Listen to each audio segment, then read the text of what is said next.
नमस्कार दोस्तों। एक गीत है, तुम जो इतना मुस्कुरा रहे हो, क्या गम है जिसको छुपा रहे हो।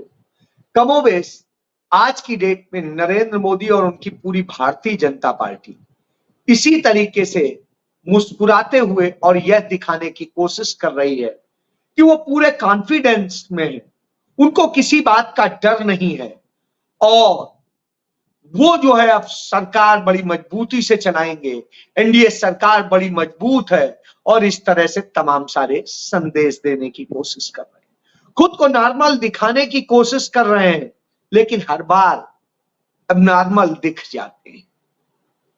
तो इसी पर स्थिति यह है कि आखिर यह हालत है क्यों। इसका एक सबसे बड़ा उदाहरण दिखता है कि भारतीय जनता पार्टी के लोगों ने सुप्रीम कोर्ट में एक जनहित याचिका दायर करी है कि राहुल गांधी ब्रिटेन के नागरिक और इसलिए उनका रायबरेली से चुनाव रद्द किया जाए। राहुल गांधी 2004 से 2009 तक सांसद रहे, 2009 से 2014 तक सांसद रहे, 2014 से 2019 तक सांसद रहे और फिर उसके बाद में 2019 से 2024 तक सांसद रहे और अब फिर सांसद। अब तक उनकी नागरिकता पर सवाल नहीं था, लेकिन अब ये वैसे ही है जब श्रीमती सोनिया गांधी को इन्हें लगता था कि कहीं वो प्रधानमंत्री ना बने तो शोर मचाते थे, विदेशी महिला और ये और न जाने क्या क्या। अब वो नहीं आता है, पता नहीं कहां से कौन सी इन्होंने संहिता पढ़ी है, कौन सी चाणक्य नीति पढ़ी है, कहां पढ़ी है और चाणक्य क्या था, कौटिल्य क्या था, इसका पता नहीं। लेकिन चिल्लाते थे एक विदेशी महिला का जो बेटा है वो ऐसा नहीं हो सकता है। कहीं नहीं लिखा है, सारी किताबें मैंने पढ़ डाली, जो कहते हैं चाणक्य कौटिल्य सबकी पढ़ने के बाद मुझे कहीं नहीं दी और मुझे लगता है चाहे जो चाहे पढ़ ले किसी को नहीं मिलेगा। इन्हें तो ये तक नहीं पता है कि चाणक्य कौन था, कौटिल्य कौन था और क्या है। बहरहाल इस पे ज्यादा बहस नहीं करूंगा। तो यह स्थिति ये दर्शाती है कि भारतीय जनता पार्टी नरेंद्र मोदी घबराए हुए, डरे हुए हैं और इस डर के कारण इस तरह के ड्रामे कर रहे हैं। वहीं उनकी सहयोगी पार्टियां अपने विपक्षी दलों के खिलाफ बदले की भावना से काम कर रही हैं। जिस तरीके से वो काम कर रही हैं, सारे नियमों कानूनों और सबका उल्लंघन कर रही हैं, हाई कोर्ट के आदेशों तक का उल्लंघन कर रही हैं, उससे पता चलता है कि वो कहां है। भ्रष्टाचार के मामले हो, दूसरे और मामले हो, सामने आ रहे हैं और तमाम निर्माण कार्यों में भ्रष्टाचार के मामले सामने आ गए हैं, परीक्षा भर्ती के मामले सामने आ गए हैं और इन सब मामलों को लेकर के संसद में लड़ने की तैयारी राहुल गांधी ने शुरू कर दी। राहुल गांधी के साथ में कंधे से कंधा मिलाकर के अखिलेश यादव भी खड़े हैं, तेजस्वी भी खड़े हैं और तमाम सारे नेता खड़े हैं। वहां ममता बनर्जी चुनौती दे रही हैं और इधर उद्धव ठाकरे चुनौती दे रहे हैं। उधर डीएमके हो या और साथी हो, वो भी बिल्कुल खुलकर साथ खड़े हैं। तो अब राहुल गांधी की टीम नरेंद्र मोदी को डरा रही। इस डर के कारण उनके लोग उल जलूल बातें कर रहे हैं। कोई खुद को आदिवासी बताता है और कोई आदिवासियों का डीएनए पूछता है। इस तरह की स्थिति आ गई। तो चलिए इसी पर आता हूं कि क्या है मसला। आप सब जान रहे हैं कि पिछले 9 दिनों में 3 जो है पेपर रद्द हुए हैं और 3 पेपर में से उनके एग्जाम हो रहे हैं या होने हैं या और शेड्यूल में। पहले नीट के कुछ लोगों के पेपर रद्द किए गए, उनके दोबारा होंगे 1500 कुछ का, जिन्हों सुप्रीम कोर्ट ने खुद कह दिया। उसके अलावा जांच रिपोर्ट में आ गया है, बिहार से पूरी अपनी रिपोर्ट लेकर के वहां के जो प्रमुख हैं जांच कमेटी के, वो आकर के आ गए हैं, एनटीए के ऑफिसर्स से मिल रहे हैं और उन्हें बता रहे हैं, शेयर कर रहे हैं डॉक्यूमेंट्स कि कैसे कैसे पेपर लीक हुआ है, क्या क्या धांधली हुई है, और उसके पूरे सबूत हैं।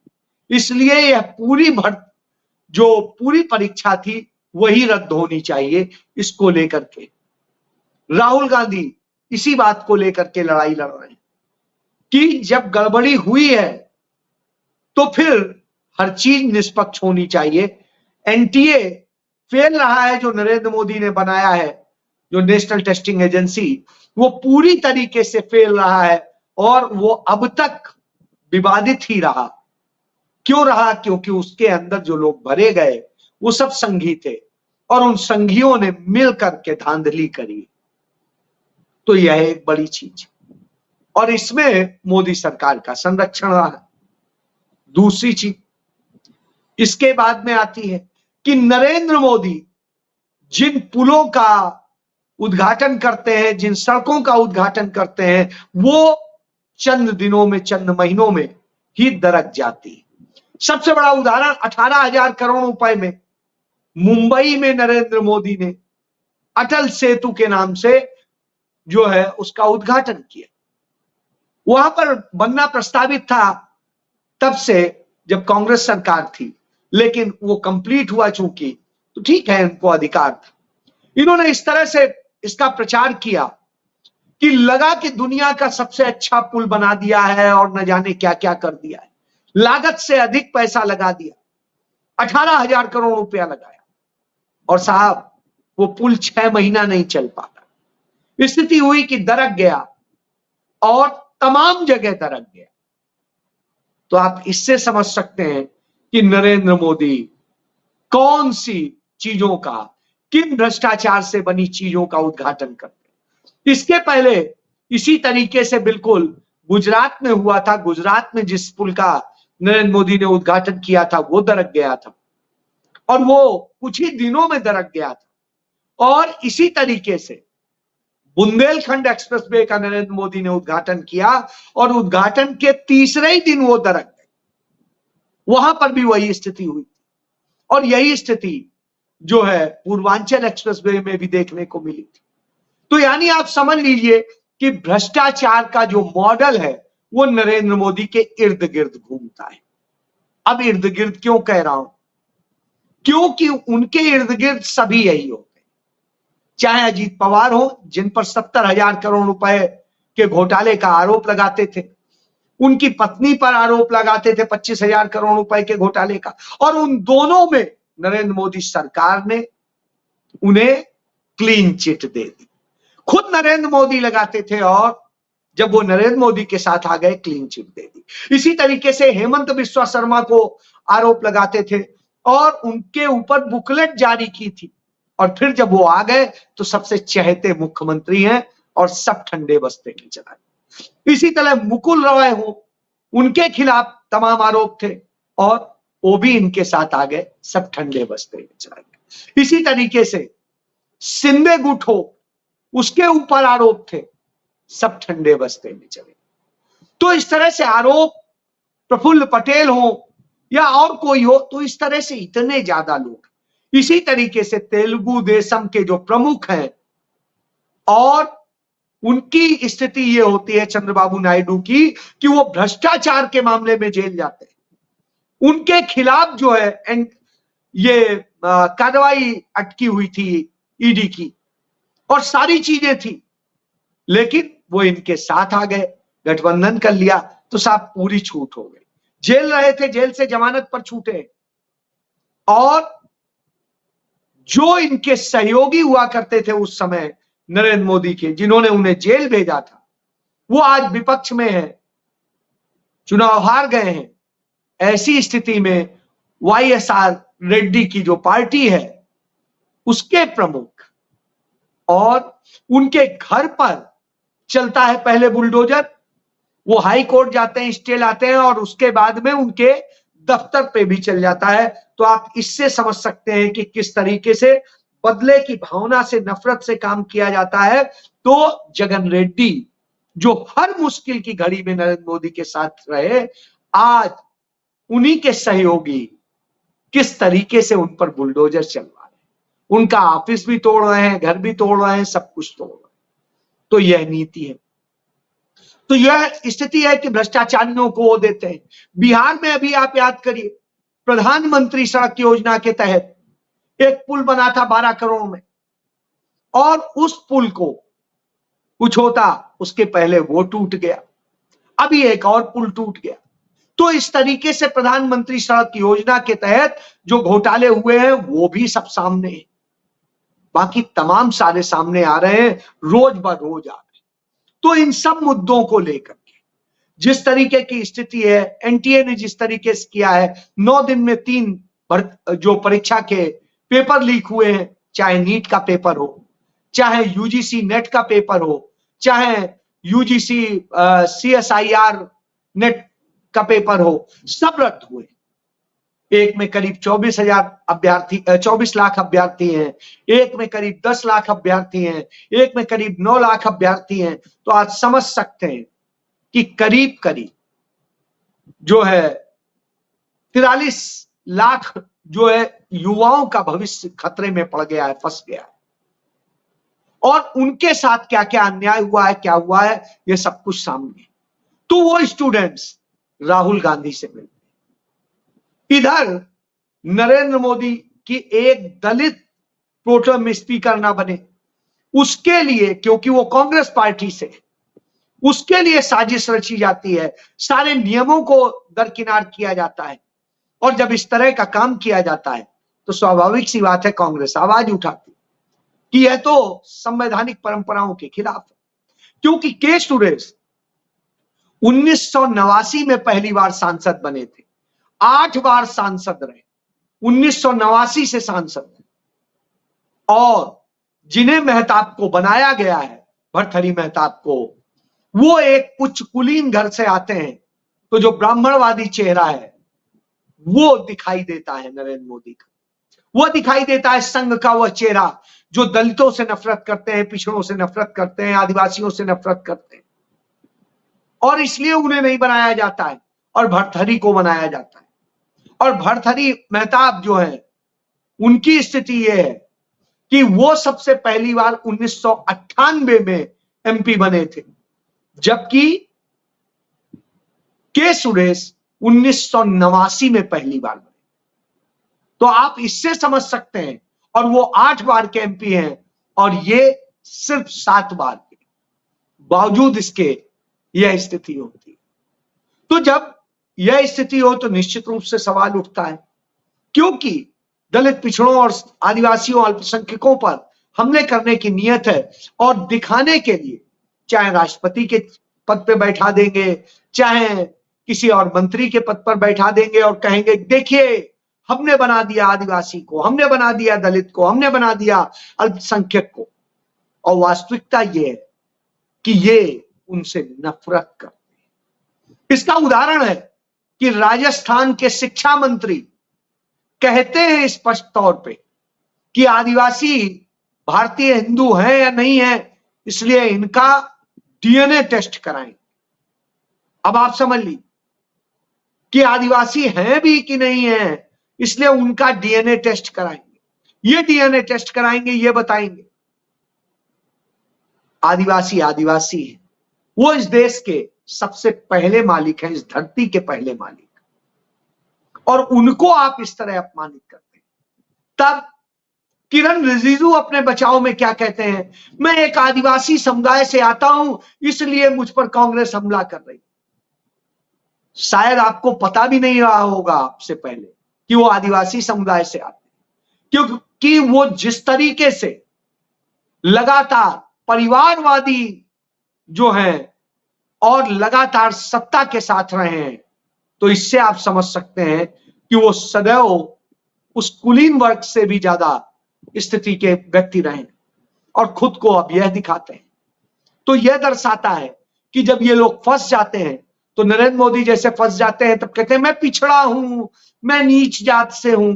इसी तरीके से अब यह किरण रिजिजू कह रहे हैं, ये वही किरण रिजिजू हैं जो देश के गृह राज्य मंत्री रहे, देश के कानून मंत्री रहे और तमाम चीजों के मंत्री रहे, और अब संसदीय कार्य मंत्री इनके पिता रहे। तो आप इससे समझ सकते हैं कि ये क्या कहते हैं। तो इस तरह की जब बात कहते हो, फंस जाएं तो यह बोले, तब वो कहते हैं कि नहीं मैं तो नियम के तहत और मोदी जी के सब जन हिताय सब जन सुखाय और सब समाज के जो उनके मंत्र है उसके लिए काम करूंगा।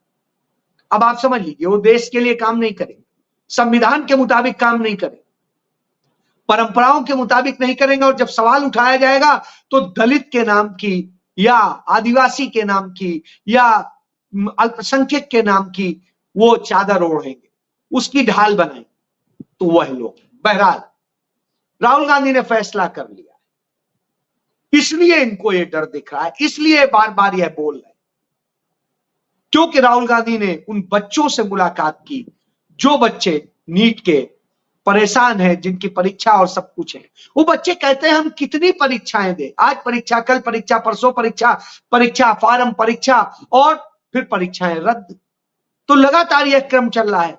और जिस तरीके से ये परीक्षाओं में धांधली करने के जो मास्टरमाइंड होते हैं, जो कंपनियां होती हैं, वो क्या करती हैं, वो धांधली कराती हैं और धांधली करा के पैसा लूट के भाग जाती हैं। गुजरात की ही वो कंपनी है जिस कंपनी ने यूपी में सिपाही भर्ती का पेपर बनाया था और वो किया था, कंडक्ट किया था। और उसने जिस तरीके से किया, एजुटेक करके है, और उसका जो माली कार्य है वो विदेश अमेरिका भाग गया, जैसे ये हो गया। अब आप समझिए, वो अमेरिका भाग जाता है, उसे भागने की परमिशन मिल जाती है। जैसे रेवन्ना का आपने देखा था, भाग गया था उस मौके पे, सबूत नष्ट किए गए। और जब वो आता है, जब सब मैनेज हो जाता है, नरेंद्र मोदी बचाव के लिए आ जाते हैं।